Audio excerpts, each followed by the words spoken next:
Okay,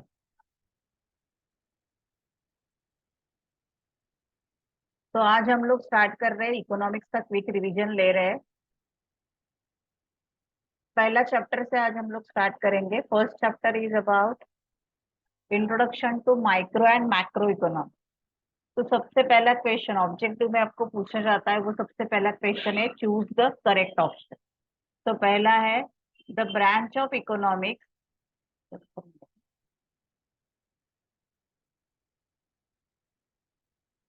the branch, choose the correct option, the branch of economics that deals with the allocation of resources. ये आपको text book में से दिया होगा, उधर आपको ऑप्शन अलग अलग देंगे, जैसे micro economics, macro economics.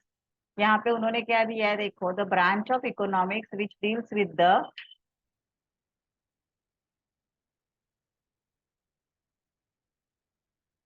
Allocation of resources. Resources यानी ओवरऑल हम लोग कंट्री लेवल पे देखेंगे।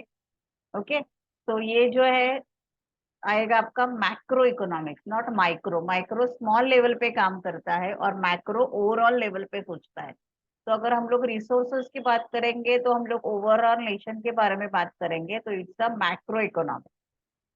Concept studied under the micro economics, factor pricing, product pricing, ये जो कंसेप्ट है ये माइक्रो इकोनॉमिक्स के अंडर स्टडी की जाती है। Method adopted in micro economic analysis, कौन से मेथड अलाउ करते हैं माइक्रो इकोनॉमिक्स में? Slicing method. अगर मैक्रो है तो कौन सी मेथड अडॉप्ट करते हैं? Lumping method. यस, हाँ। तो ये यहाँ पे नहीं दिया है, मैं साथ साथ रिवाइज करवा रही हूँ आपको। अगर माइक्रो है तो स्लाइसिंग मेथड यूज करते हैं, यानी एक पूरा मैंगो है, उसका एक स्लाइस निकाल के उसका स्टडी करोगे तो उसे बोलते हैं slicing method. And macro economics whole mango का एक साथ स्टडी करते हैं, तो उसे क्या बोलते हैं? Macro economics. और अगर उसे बोलते हैं लंपिंग मेथड, एंड माइक्रो में यूज होते हैं, उसे बोलते हैं slicing method. Next, concept studied under the macroeconomics, whole economy, economic development and aggregate supply। अभी कंप्लीट द कोरिलेशन। अगर माइक्रो इकोनॉमिक्स में स्लाइसिंग मेथड यूज होता है तो मैक्रो में कौन सा होगा? Lumping method. बहुत बार ना तुम लोग होल इकोनॉमी वगैरह लिख सकते हैं और बोलते मैडम आंसर तो करेक्ट लिखा था, फिर आपने मार्क्स क्यों नहीं दिया? ये स्लाइसिंग मेथड बोला है ना, तो इधर भी आपको मेथड ही लिखना एक्सपेक्टेड है। Macro economics equal to whole economy, answer is correct, but वो कोरिलेशन डिनोट नहीं करता है। इसलिए माइक्रो इकोनॉमिक्स के साथ अगर आपको स्लाइसिंग मेथड दिया है तो मैक्रो के साथ आपको लंपिंग ही आंसर आएगा। देन माइक्रो इकोनॉमिक्स में ट्री दिया है एंड मैक्रो में फॉरेस्ट। अभी ट्री का रिलेशन फॉरेस्ट से है ना। अभी देखो मैक्रो में अपने समझो होल पब्लिक ऐसे लिखा तो भी आंसर करेक्ट है, लेकिन वो कोरिलेट डिनोट नहीं करता है। नेक्स्ट क्या है देखो, micro economics theory and theory and income employment. Micro economics theory of product, क्योंकि एक सिंगल प्रोडक्ट के बारे में वो बात करते हैं। Product pricing, theory of factor pricing, theory of economic welfare. ये तीनों आंसर या इन तीनों में से कोई भी एक आंसर लिखोगे तो आपको मार्क्स मिल जाएंगे उधर। Macros, macros means macroeconomics and macros means micros, MIKROS means microeconomics। General equilibrium हम लोग मैक्रो इकोनॉमिक्स में देखते हैं, वेराज पार्शियल इक्विलिब्रियम हम लोग माइक्रो में देखते हैं। मैक्रो मतलब होल, इसलिए वहां पे जनरलाइज सब रहेगा, एंड माइक्रो में पार्शियल मतलब एक इंडिविजुअल, एक फैमिली के बारे में ही बात करते हैं हम लोग। यहाँ पे नेक्स्ट दिया है आपको, identify and explain the concept from the given illustration. Gauri collected the information about the income of particular firm. अगर वो एक पर्टिकुलर फर्म के बारे में बात कर रही है तो उसका कंसेप्ट आएगा इंडिविजुअल और इकोनॉमिक यूनिट। वो एक फर्म यानी एक ही कंपनी के बारे में बात कर रही है, होल इंडस्ट्री या होल कंपनी के सब कंपनीज के बारे में वो बात नहीं कर रही है, तो सिंगल यूनिट है, इसलिए उसे क्या बोलते हैं हम लोग? A study of individual economic unit. क्यों है? The study of economic behaviour for a particular unit by isolating it from the other forces of economic is known as study of economic unit. मतलब क्या? कि एक unit को हम लोग बाकी जगह से बाहर निकाल के, यानी वो फर्म का अगर वो स्टडी कर रहे हैं तो वो पूरा इंडस्ट्री से उसको बाहर निकाल के, फॉर एग्जाम्पल अगर आप साबुन इंडस्ट्री की बात करें, उसमें से ओनली लक्स साबुन को आप साइड में रखोगे और उसका ही स्टडी करोगे, तो उसे हम लोग क्या बोलेंगे, स्टडी ऑफ इंडिविजुअल और इकोनॉमिक यूनिट। जैसे यहाँ पे दिया है देखो, such as individual firm, individual price etcetera. मतलब एक प्रोडक्ट के प्राइस के बारे में बात कर रहे हैं, या एक प्रोडक्ट, एक फर्म के बारे में बात कर रहे हैं, तो उसे क्या बोलते हैं हम लोग, study of individual economic unit. अभी दूसरा क्या है देखो, Ramesh decided to take all decisions related to production such as what and how to produce. तो अगर वो डिसीजन ले रहा है तो उसे क्या बोलोगे आप, बिजनेस, क्या बोलोगे, बोलो कौन सा कंसेप्ट आएगा इधर, देखो पढ़ो, दिख रहा है ना, अभी देखो दिख रहा है क्या, बिजनेस हाँ, डिसीजन, बोलो क्या कंसेप्ट है, business decision in a free market economy. Free free market. Market economy. तो अपना डिसीजन खुद ले सकता है, इसलिए उसे क्या बोलेंगे, business decision in the free market economy. Then Shobna paid wages to workers in her factory and interest on her bank loan। देखो, वर्कर्स, जो वर्कर्स की बात करेंगे हम लोग, या बैंक लोन है, ये सब है फैक्टर्स ऑफ प्रोडक्शन, यानी इसका यूज करके हम लोग प्रोडक्शन के लिए काम आएगा। तो उसके ऊपर जो हम लोग रिटर्न्स देते हैं उसे बोलते हैं पेमेंट ऑफ फैक्टर प्राइस और रिवॉर्ड। जैसे वर्कर्स हम लोग के लिए काम करते हैं तो उसके रिवॉर्ड में हम लोग उनको क्या देते हैं, वेजेस। कंपनी के लिए फंड्स की जरूरत है तो हम लोग बैंक लोन लेते हैं, तो उसके रिटर्न में हम लोग क्या देंगे, इंटरेस्ट। तो ये जो लोन है, लोन का इंटरेस्ट है या वर्कर्स का वेजेस है, उसे बोलते हैं पेमेंट फॉर फैक्टर प्राइस और रिवॉर्ड। समझ में आया? Yes sir. तो ये चाहिए तो नीचे एक्सप्लेनेशन देख सकते हो उसका। Next one is answer the following, explain the features of micro economics. देखो यहाँ पे उन्होंने कॉम्पैक्ट और अच्छे से आंसर दिए सब। मुझे पॉइंट्स में बोलो ना जरा तुम लोग, क्विक रिव्यू में देखो, फीचर्स ऑफ माइक्रो कौन से बोले उन्होंने, माइक्रो, माइक्रो यानी क्या, स्मॉल लेवल पे स्टडी करना, बराबर। तो पहला फीचर कौन सा है, study of, study of individual, study of study of individual unit, मतलब क्या, sorry, study of individual unit मतलब क्या,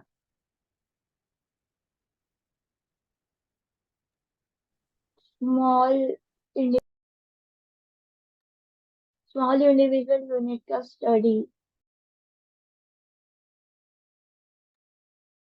यस, स्मॉल इंडिविजुअल यूनिट का स्टडी। देन प्राइस थियरी मतलब क्या,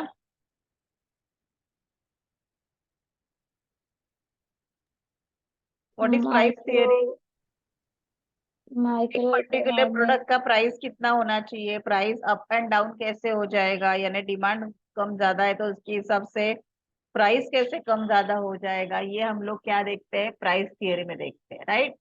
देन पार्शियल इक्विलिब्रियम मतलब माइक्रो इकोनॉमिक्स पर्टिकुलर पर्सन के बारे में, पर्टिकुलर फैमिली के बारे में, वो डिमांड कितना करेगा, या पर्टिकुलर प्रोडक्ट के बारे में कितना सप्लाई होगा, वही सोचते हैं। होल इकोनॉमी के बारे में या पूरे इंडस्ट्री के बारे में वो बात नहीं कर सकते, करते, इसलिए उसे क्या बोलते हैं, पार्शियल इकोनॉम, पार्शियल इक्विलिब्रियम। मतलब एट अ गिवन प्राइस हम तो कौन से प्राइस पे इंडिविजुअल पर्सन परचेज कर सकता है, इसके बारे में वो बात करेंगे।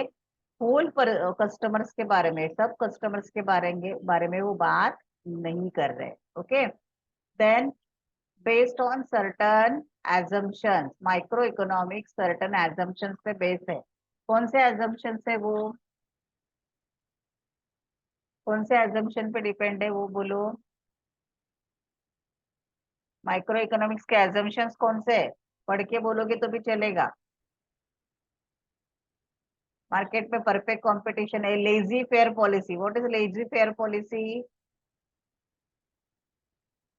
लेजी फेयर पॉलिसी मतलब गवर्नमेंट का इंटरवेंशन या गवर्नमेंट का इंटरफेरेंस बहुत कम होता है, उसे बोला जाता है लेजी फेयर पॉलिसी।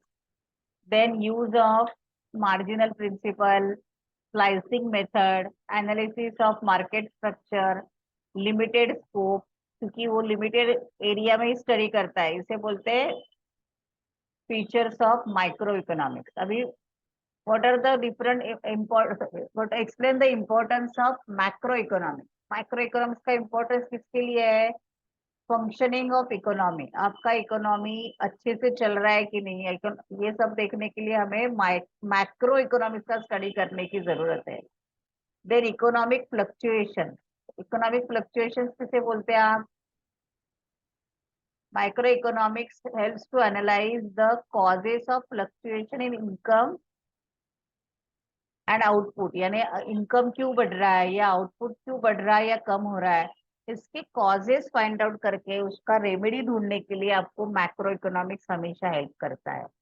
देन अगर एज ए नेशन आपको पढ़ाई करनी है, किसी भी नेशन के बारे में आपको कोई भी कमेंट करना है, इकोनॉमिक्स के बारे में इकोनॉमिक पॉलिसीज डिसाइड करनी है, तो we have to study macro economics not a micro. अगर नेशनल पॉलिसी आपको डिसाइड करनी है तो उसके लिए आपको मैक्रो इकोनॉमिक्स का पढ़ाई करनी जरूरी है. देन इकोनॉमिक डेवलपमेंट, कंट्री का ओवरऑल इकोनॉमिक डेवलपमेंट करना है, उसके मेजर्स हमें फॉलो करने हैं, तो उसके लिए हमें मैक्रो इकोनॉमिक्स का स्टडी करना जरूरी है. Then performance of an economy, whether your country is well develop या अंडर डेवलप, ये अगर देखना है तो वो आएगा आपका मैक्रो इकोनॉमिक्स के स्टडी से ही पता चलेगा. Okay. Study of micro economic variables, working of the economy, study of micro economic variables are important. मतलब इकोनॉमिक का वर्किंग बराबर चल रहा है कि नहीं, इकोनॉमिक कंट्री की इकोनॉमी बराबर चल रही है कि नहीं, वो कहाँ से पता चलेगा आपको?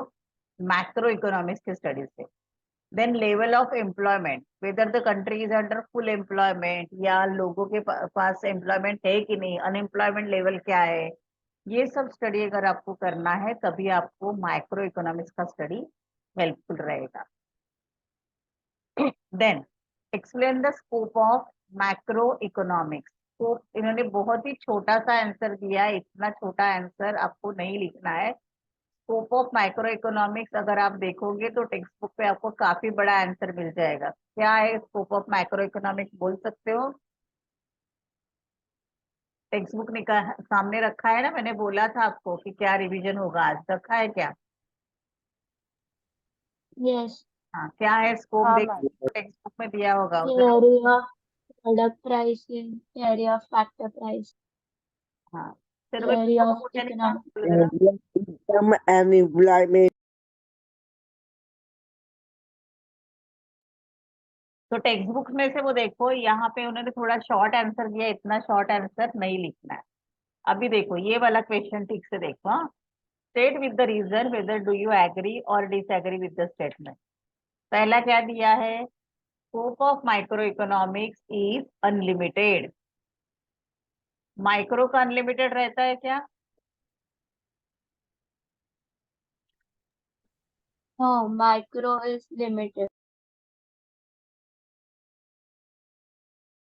माइक्रो का हमेशा the scope of unlimited, scope of micro economics is limited रहता है. अनलिमिटेड रहता है क्या? माइक्रो मीन स्मॉल, वो होल इंडिविजुअल का स्टडी नहीं करता है, वो ओनली वन यूनिट का करता है. तो माइक्रो इकोनॉमिक का जो स्कोप रहता है वो लिमिटेड रहता है. और आपको स्टेटमेंट क्या दिया है? Scope of micro economics is unlimited. तो एग्री और डिसएग्री हो गए स्टेटमेंट? Disagree. डिसएग्री, क्योंकि माइक्रो इकोनॉमिक्स का स्कोप ये लिमिटेड रहता है और वो आपको पूछ रहे हैं अनलिमिटेड, तो ये नहीं आएगा. हाँ, तो ये डिसएग्री आएगा. रीजन देखो कैसे दिया है, परफेक्टली दिया है उन्होंने. देखो पहला क्या दिया है, माइक्रो इकोनॉमिक्स का मीनिंग आएगा, उसके बाद उसमें क्या स्टडी होता है वो आएगा, और फिर micro economics shows the consumer behaviour. Whole economy का और होल मार्केट का बिहेवियर वो नहीं दिखाते, इसलिए उसे हम लोग क्या बोलेंगे? लिमिटेड स्कोप है उसका, राइट, नॉट अनलिमिटेड स्कोप. दूसरा क्या है देखो, जस्ट अ मिनट. हाँ, ये देखो दूसरा क्वेश्चन क्या है, जस्ट अ मिनट, एक मिनट. हाँ,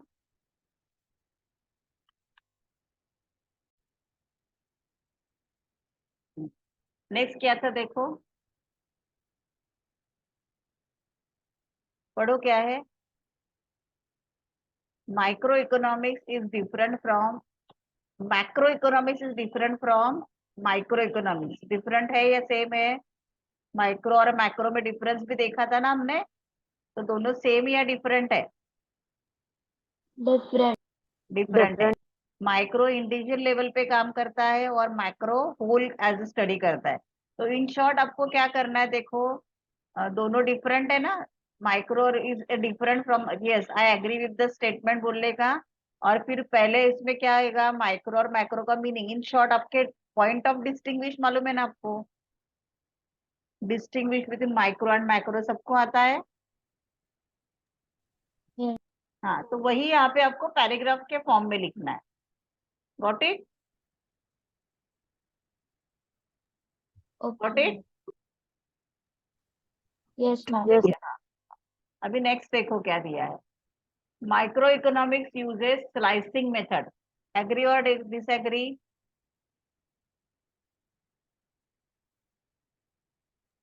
स्लाइसिंग, यस ना, स्लाइसिंग मेथड यूज।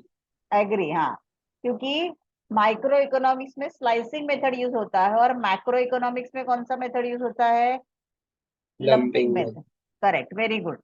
तो सबसे पहले क्या आएगा इधर आपको, फर्स्ट लाइन पे माइक्रो इकोनॉमिक्स का मीनिंग लिखो, उसका एग्जाम्पल्स लिखो, कौन सा स्टडी होता है वो।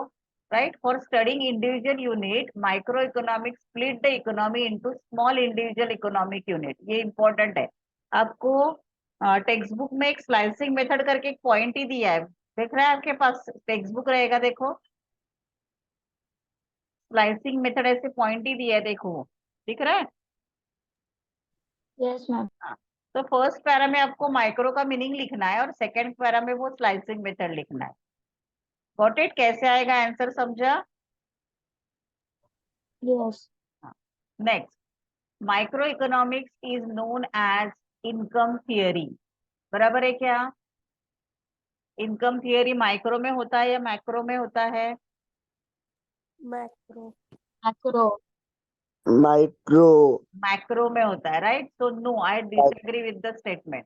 अभी ये कौन सा है देखो, इनकम थियरी है ना, बराबर। तो यहाँ पे आपको कैसे करना है, सबसे पहले इनकम थियरी किसके अंडर आता है? The scope of macro economics के अंडर आता है।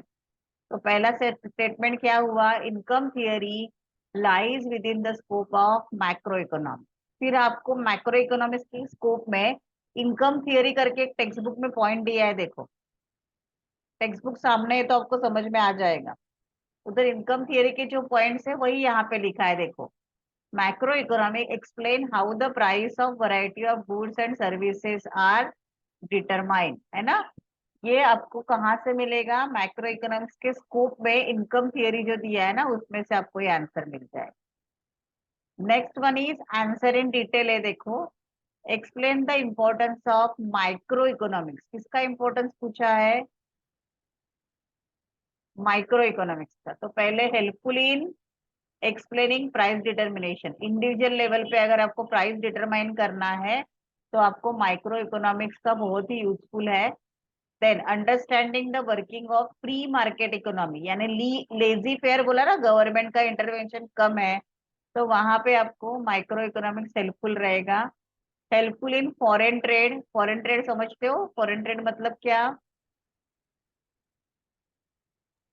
फॉरेन ट्रेड मतलब क्या? हाँ मैम।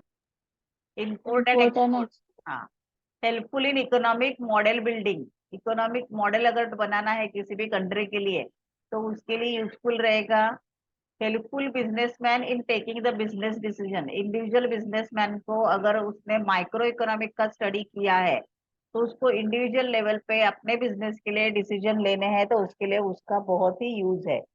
गवर्नमेंट के लिए क्या यूजफुल है, तो गवर्नमेंट क्या करती है, framing the economic policy such as public expenditure policy, pricing policy, ये सब अगर गवर्नमेंट को डिसाइड करना है तो इसके लिए गवर्नमेंट को माइक्रो इकोनॉमिक्स का स्टडी करना इम्पोर्टेंट है। Then basis of welfare economics, ये सब आपको दिया है माइक्रो इकोनॉमिक्स का importance. Then explain the concept of macro economics. पहले तो उसका मीनिंग आएगा, फिर कंसेप्ट में आएगा study of aggregate income theory. Concept explanation मतलब आपने देखा स्कोप दिया है इधर, सब दिख रहा है क्या, है ना। हाँ देन मैम। जनरल इक्विलिब्रियम है, based on introduction interdependence, then use of lumping method, study of growth model, study of general price level, ये सब अंडर आता है मैक्रो इकोनॉमिक्स के अंडर। तो ये हो जाएगा आपके फीचर्स ऑफ माइक्रो इकोनॉमिक्स, है ना। Explain the concept of micro economics and its features, सब ये माइक्रो इकोनॉमिक्स के क्या है, फीचर्स है। ये हो गया आपका चैप्टर नंबर 1, है ना। Just moment.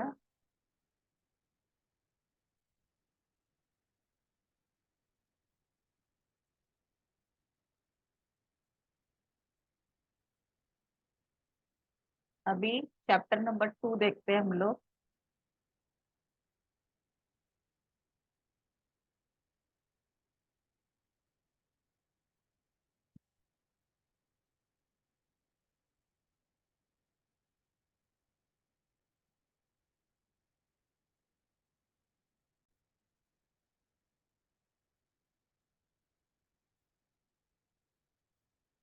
Now second chapter देखते हैं हम लोग, utility analysis. Utility means what, सब यहाँ पे देख के नहीं करना है। What is utility? Capacity of a commodity to satisfy human yes, utility means capacity of commodity to satisfy human wants.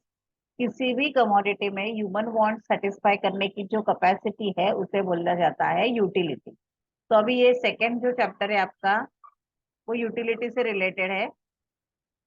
10 minute में मीटिंग एंड हो जाएगा, फिर से ज्वाइन करने की जरूरत नहीं है, जितना हो सके उतना रिवीजन ले लिया है मैंने। ओके, बाकी आप पढ़ो थोड़ा।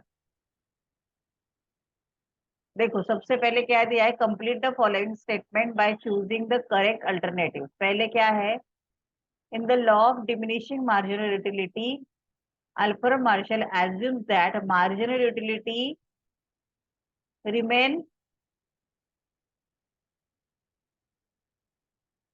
बराबर है क्या, कांस्टेंट रहती है क्या? यहाँ पे जो आंसर दिया है बराबर लग रहा है क्या आपको? यस। बराबर लग रहा है।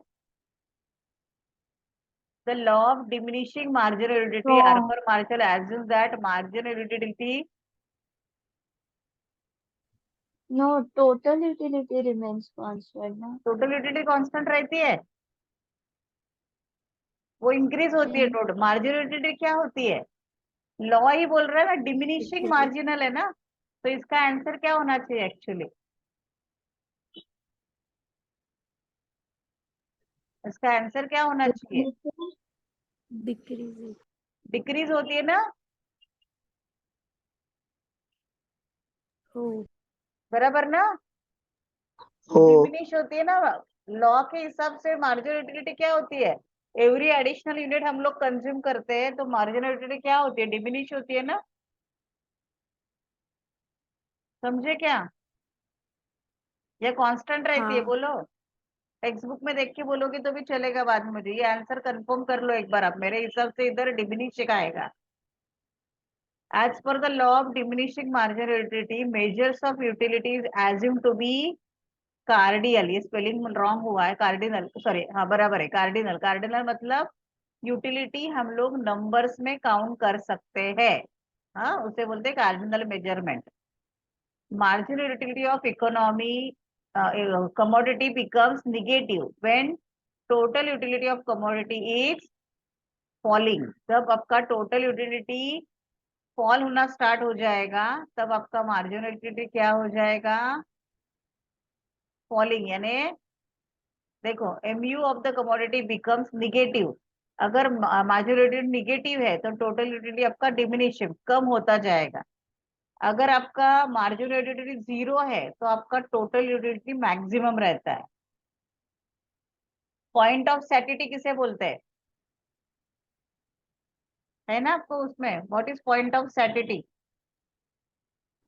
When TU is maximum and ME is 0. Yes, मतलब 0 ना, या TU इज मैक्सिमम है ना, तो उसे क्या बोलते हैं, point of satiety. When MU is falling, TU is, when MU is falling, TU is, rising. rising, तो ये भी आंसर थोड़ा चेक Rising. करना पड़ेगा। TU स्टार्टिंग में राइज होता है और बाद में वो फॉलिंग मतलब निगेटिव में जाएगा, इधर एक्चुअली निगेटिव चाहिए था, मैं MU is negative, TU is falling, ऐसे होना चाहिए था वो। हाँ, तो ये जस्ट ये दो एक दो आंसर यहाँ से मत लो आप लोग। देन नेक्स्ट क्या है देखो, choose the correct option. Time utility, blood bank, blood bank. Place Blood bank. Utility, Transport. Service transport, utility, Oh, Doctor. doctor, doctor. doctor. And knowledge utility, mobile phone. Okay, ये Mobile. दो answer आप कहीं और से लो, ये पांचवा वाला answer और ऊपर का जो मैंने बोला वो। हाँ, next one, statement including consume, sorry, statement indicating consumer equilibrium, MU is equal to price. अभी ये आइडेंटिफाई कंसेप्ट देखो mainly, identify and explain the concept from the following illustration. Salma purchase sweater for her father in the, sorry, sweater for her father in the winter season। कब purchase किया उसने? ठंडी के दिन में परचेस किया ना, विंटर के सीजन में उसने स्वेटर परचेस किया है, तो ये कौन सा यूटिलिटी हो गया? टाइम यूटिलिटी हो गया, क्योंकि गर्मी के सीजन में, यानी अगर हीट है तो तभी ये स्वेटर का यूटिलिटी है क्या उसके लिए? वर्क के No. हिसाब से स्वेटर का यूटिलिटी चेंज होगा, इसलिए वो कौन सा यूटिलिटी है? Time utility. Okay, then Nilesh purchase ornaments for his wife वगैरह रहेगा जो भी है, फॉर हिज आधा ही स्टेटमेंट है। Nilesh purchase ornaments for his wife, कौन सा यूटिलिटी है ये? Position Possession. यूटिलिटी, क्योंकि जब तक ऑर्नामेंट उसके पास नहीं आएगा तब तक उसको उसका यूज नहीं है। Then Kavita consume 5 units of oranges one after another, कौन सा कंसेप्ट है? Point of Total satiety. में देखो. नहीं, पॉइंट ऑफ सैटिटी नहीं आएगा, वो एक के बाद एक Total. ऑरेंजेस खा रहे हैं, तो उसे क्या बोलते हैं? कंटिन्यूटी। एजम्पशन देखो, assumptions of diminishing marginal utility क्या है देखो, उसमें एक के बाद वो प्रोडक्ट कंज्यूम कर रहा है, उसका एजम्पशन क्या है देखो? कंटिन्यूटी इन कंजम्पशन है। देखो आप टेक्स्ट बुक ओपन करो, टेक्स्ट बुक में देखो assumptions of law of diminishing marginal utility में देखो, कंटिन्यू कंजम्पशन रहेगा, देखो क्या दिया है। टेक्स्ट बुक है ना सबके पास, देखो ओपन करो, assumptions of law of diminishing marginal utility में देखो, एजम्पशंस के पॉइंट में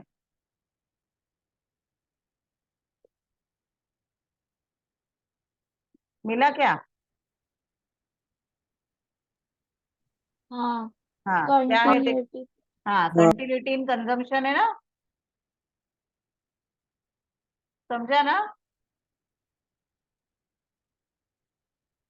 कंटिन्यूटी इन कंजम्पशन, तो आपका कंसेप्ट क्या आएगा? कंटिन्यूटी इन कंजम्पशन, ब्रैकेट में लिखो assumption of law of DMU। हाँ, ऐसे लिखो तो इजी जाएगा आपको।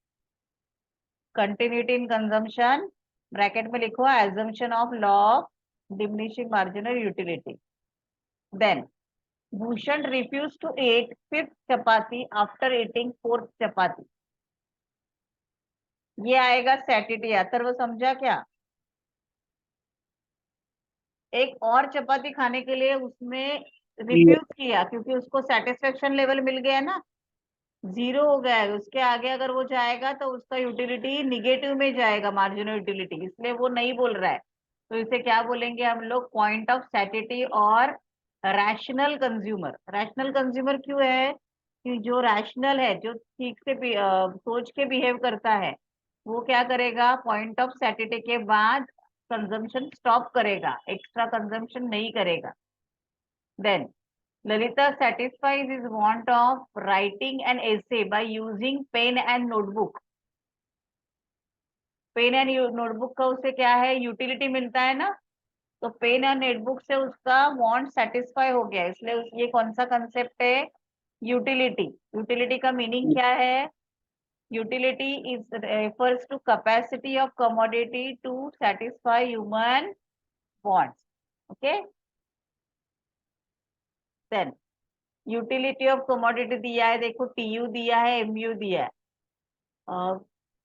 Draw the total utility curve and marginal utility curve. अभी देखो यहाँ पे उन्होंने दिया है 1 2 3 4 5 है ना, यूनिट्स ऑफ कमोडिटी। मैं फिर से बोल रही, कल भी मुझे किसी के पेरेंट्स ने पूछा था कि वो नंबरिंग क्या होना चाहिए, प्राइस क्या होना चाहिए। आपको ये प्राइस चेंज करके या unit of commodity same to same exam में आएगा जरूरी नहीं है, अमाउंट चेंज करके भी आ सकते हैं। तो बी केयरफुल, आपको जो अमाउंट प्रॉपरली दिया है वही लेना है। तो अभी इसका ग्राफ ड्रॉ करना है, तो कैसे ड्रॉ करोगे आप ग्राफ, ग्राफ ड्रॉ करना आएगा इसका टीयू और एमयू का। कमोडिटी कौन से एक्सेस पे दिखाओगे, एक्स एक्सेस पे, एंड टीयू एमयू कौन से एक्सेस पे जाएगा, वाई एक्सेस पे, और पॉइंट्स प्लॉट करके ग्राफ निकालना है। When total utility is maximum, marginal utility is, देखो टोटल यूटिलिटी मैक्सिमम कब है, सॉरी टोटल यूटिलिटी मैक्सिमम कब है, यहाँ पे देखो 15 में है ना, देखो तो एमयू कितना आएगा, 0 आएगा, है ना, एमयू कितना आएगा, 0 आएगा। व्हेन टोटल यूटिलिटी फॉल्स, अगर टोटल यूटिलिटी कम हो रहा है ना, 15 से 14 हो गया, तो एमयू आपका जाएगा निगेटिव में।